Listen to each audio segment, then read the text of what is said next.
Lisons Luc 10, 38. Comme Jésus était en chemin avec ses disciples, il entra dans un village, et une femme nommée Marthe le reçut dans sa maison. Elle avait une sœur nommée Marie, qui, s'étant assise aux pieds du Seigneur, écoutait sa parole. Marthe, occupée à divers soins domestiques, était tiraillée de côté et d'autre par les exigences d'un service abondant.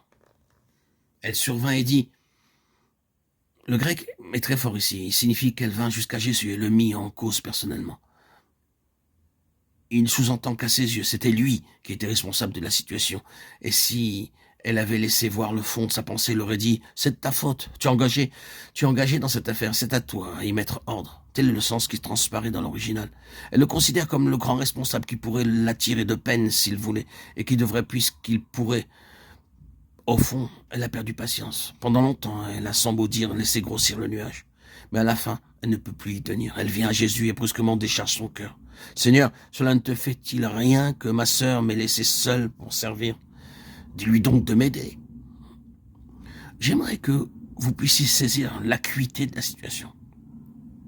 Cela vous aiderait à comprendre Marthe.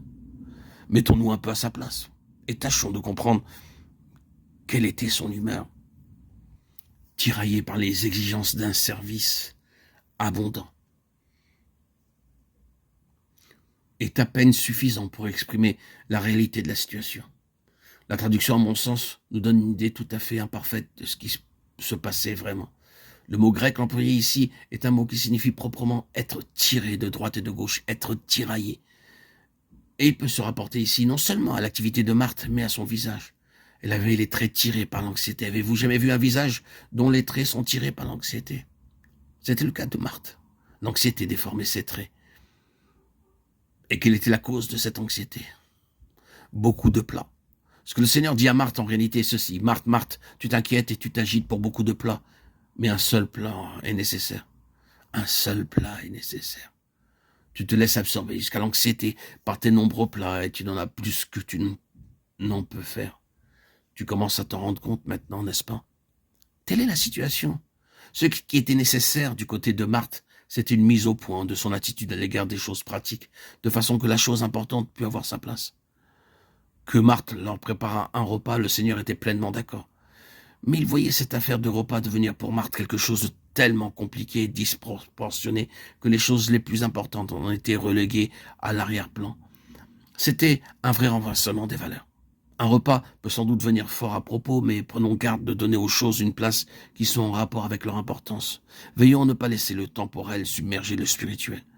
Ne permettons pas aux choses qui passent de nous inquiéter, de nous absorber, de nous accaparer, à tel point que les réalités spirituelles en soient éclipsées.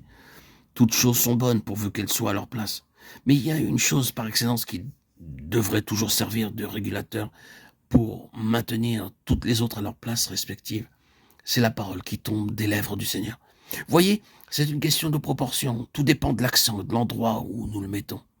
Allons-nous, oui ou non, laisser les choses de cette vie nous occuper, nous dominer, imprimer sur notre visage le masque de l'anxiété ou de l'angoisse sans donner aux choses essentielles l'occasion dont elles ont besoin pour pouvoir s'imposer? Non, n'est-ce pas? Nous sommes tous d'accord maintenant. Et nous n'en voulons plus omettre à propos de Marthe maintenant que nous voyons les choses à cette lumière-là. Ce qu'il fallait à Marthe, c'était une réadaptation de toutes choses, en sorte que le terrestre, le temporel, le secondaire, tout en ayant sa place, fut vraiment et resta à sa place, permettant ainsi à l'essentiel de prédominer. Les choses de cette terre, après tout, ne sont que pour un temps. Pourquoi les laisser prendre le dessus? Telle était donc la situation à Béthanie. Et dans la maison de Dieu, bien-aimé, ce qui importe plus que notre service le plus trépidant, plus que nos efforts les plus fiévreux pour venir à bout des 1001 devoirs de l'activité chrétienne, c'est de se préoccuper de connaître le Seigneur et de lui fournir l'occasion de se faire connaître. Trop souvent, dans ce qu'on appelle l'Église, une activité qui bat son plein n'arrive qu'à couvrir la voix du Seigneur et à exclure sa personne.